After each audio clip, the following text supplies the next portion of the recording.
How's it going, guys? Today we're going to be taking a look at the Epiphone SG Muse in Wanderlust Green. The Epiphone Muse line has been released for a couple of years now. I think it was first introduced in 2019, I want to say. I think that's correct. I'm not too sure, to be completely honest. But there is a SG lineup with a bunch of different colors, and then there's also a Les Paul lineup with the same bunch of colors. There's a blue one, there's a red one, there's a black one, there's a white one, there's this one, and I think there's a couple other colors. I'll throw them all up on screen so you can see them. But all in this super cool, very metallic, very sparkly, very shiny colors. And I like this one the most. The blue one was a close second for me, but I ended up choosing the green one because I think it looks cool. And I don't have a green guitar in my guitar collection, so there you have it. Yeah, let's go over the specs, and then we'll go through the rig real quick, and then we'll get to some tone demos. If you don't feel like listening to me talk for a long time, and you just want to hear how this thing sounds, then there'll be a little timestamp below that you can click on and skip right to it, so you don't have to hear me yammer. But for the rest of us, let's get to the specs of this thing. So starting up here by the headstock, we have the new, well, new-ish Epiphone headstock with the kind of more Gibson-esque look compared to the old school Epiphone headstock, which was this one here. It's essentially the same thing, just the corners aren't chopped off like this one is. But yeah, I think it looks rather nice. And then you have the Epiphone logo there, with the black paint on the front of the headstock, and then the same Wanderlust green metallic on the back, which the entire back you can see is all painted, and it's all gloss too. So yeah. But back on the front here we have the SG emblem. I believe that's the SG emblem. I don't see these on Les Paul's, so I'm going to call it the SG emblem. It's probably not, but yeah. But moving down here, we for the truss rod cover, we have the SG Muse truss rod cover there, which you can see the SG is bigger than the Muse. It looks pretty neat. And then yeah, then you have the 3-in-3 tuners there, and these are just stock Epiphone tuners, nothing fancy about them. I do like the shape of them though. I don't know what type of, like what shape they're supposed to be. I like calling them tooth because they look like teeth in a certain angle. If you look at them, maybe that's just me. Probably just me. But on the back of the headstock, which I have already shown you, you just basically have your typical serial number and paint job there with the tuners. No volute, no nothing fancy, no signatures or anything like that. This isn't a signature guitar, I don't even know why I mentioned that, but yeah. But yeah, no binding on the headstock also, should point that out. And then the nut is, I think it's just a plastic nut. I don't believe it is it's not bone, definitely not bone, or even graphite. I don't think it's graphite. I think it's just a plastic nut. Looks nice, it's the same kind of cream as you have on the binding, which is what's next I'm going to talk about. Nice cream binding all around the fretboard there, with the side dot inlays. You can check that out. Very cool. And then, yeah, the fretboard material itself is a nice Indian laurel? I hope that's right. Indian laurel? That sounds right. I feel like that's right. If I get any of these specs wrong, I will correct it, and I will post it on the screen so you can see what it actually is. I'm pretty sure it's laurel, but if you want to go into further details on the specs of this thing, in case I missed anything, hopefully I don't, there will also be a link to these things on the official Epiphone website so you can look further into it. But the neck material, as well as the body material, is all mahogany. So you have an Indian laurel fretboard with a mahogany neck and body. Wow. I'm having a hard time speaking today, apparently. But on the fretboard we have the super nice trapezoid inlays there. Hopefully you can see that as in shot. I prefer the trapezoids over the straight up blocks like I got on my Les Paul here. Nothing wrong with the blocks, but I think the trapezoids look rather nice. And then we have 22 medium jumbo frets, if I'm not wrong, and the neck shape is a custom C, is what I remember reading off of the Epiphone website. So it feels nice. It's nice and it's not too chunky, but it's definitely chunkier than like a Jackson neck for sure. It feels nice. It feels good in the hand. It doesn't feel bad at all. Yeah, I believe I've covered everything for the neck. And then moving all the way up here, it is a set neck. It certainly does not look like a neck through. But yeah, set neck on there, and you have your strap button there, which this isn't the original strap buttons. They just come with the standard strap buttons. I put strap locks on almost all my guitars, so that's why that one there is changed. Then moving on to the body, you have your double cutaway SG look there. Very cool, very shiny, very metallic. And then for the body hardware itself, we have two Epiphone Probucker pickups here, and then you have the nice cream the cream pickup rings, as well as a very odd just little piece of fretboard material here that is also cream. Don't know why they added that there, but to be fair, it does look nice. It does make it look like a better presentation. So I'm not going to complain about it. It's neat. And then down here for the bridge, we have just your typical kind of tunematic basic bridge. Most SGs have this, and Les Pauls, nothing fancy there. Stays in tune, does its job. There you go. And then down here we have, for our little three-way toggle switch here, we have also the cream knob there on that. And then you have 2 volumes and 2 tones for each of the pickups. Very cool extra little features on here, besides the really cool clear knobs.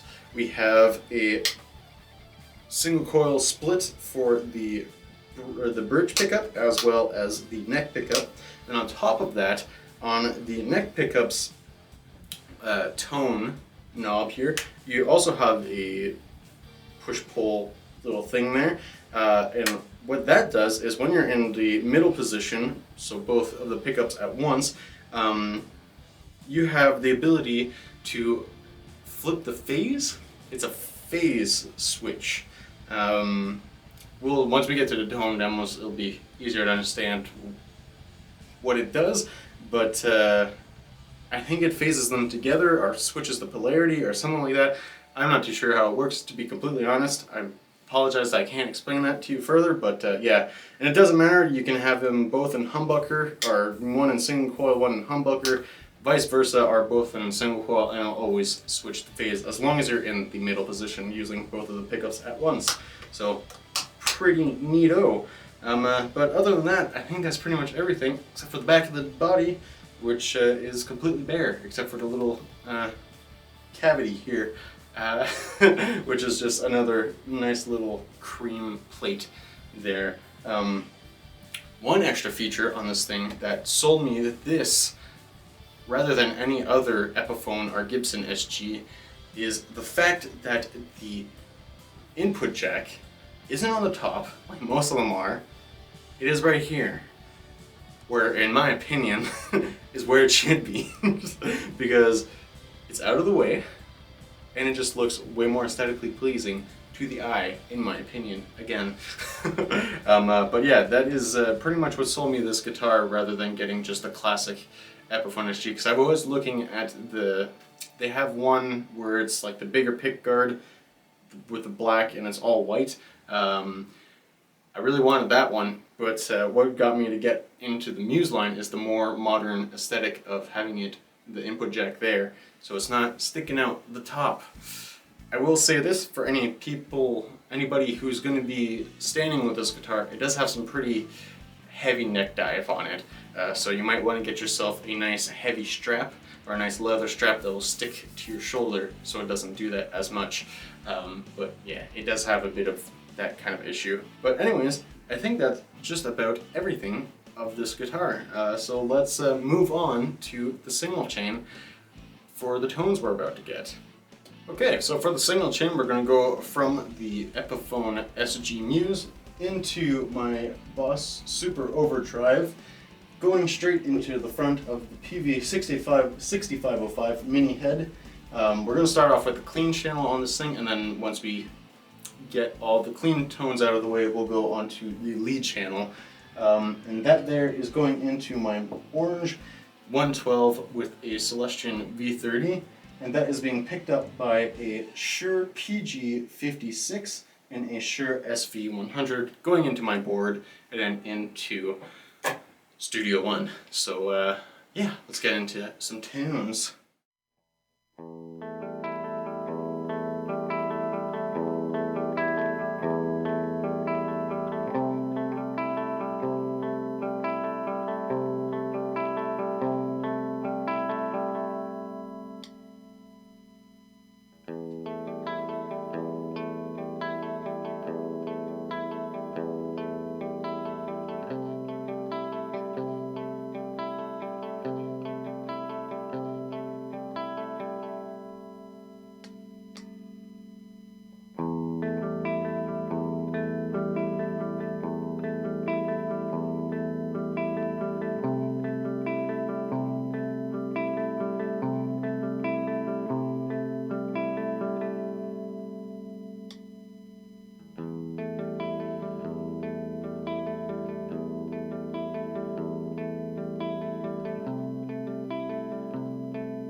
And that is going to do it for this demo of the Epiphone SG Muse in Wanderlust Green. Tell me what you think of this guitar. I think it sounds really good, and it plays really good, and it looks really cool too. I am a big fan. I'm not disappointed in my ownership of this guitar at all. I was going to say purchase of this, but I only paid for like a very small amount and the case for this because it was a Christmas gift to me. So thank you, Mom and Dad.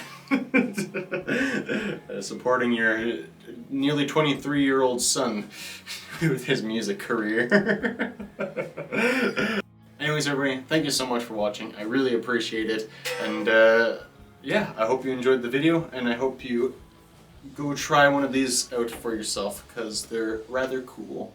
I'm gonna fade to nothing now, and you won't see me anymore, and I will no longer exist in this realm.